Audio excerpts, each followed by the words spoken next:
સુરેન્દ્રનગર જિલ્લાના સાયલા તાલુકાની આંગણવાડી મહિલાઓએ વધતી કામગીરી સામે ગુસ્સો વ્યક્ત કર્યો છે।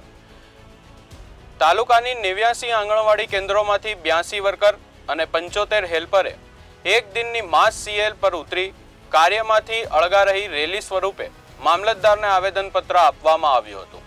આંગણવાડી મહિલા કર્મચારીઓએ સૂત્રોચ્ચાર સાથે વિરોધ રેલી કાઢી હતી અને પોષણ સર્વેના નામે કરવામાં આવતો માનસિક ત્રાસ તથા બીએલઓ જેવી વધારાની કામગીરીઓ અંગે ગંભીર આક્ષેપો કર્યા હતા।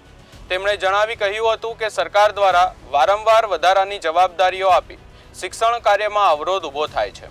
મહિલાઓનું કહેવું છે કે તેઓ બાળકોના આરોગ્ય અને શિક્ષણ માટે નક્કર જવાબદારી સાથે કાર્ય કરે છે, પરંતુ પોષણ અભિયાન તથા ચૂંટણી સંબંધિત કામગીરીઓ તેમની મૂળ ફરજોથી દૂર કરી રહી છે।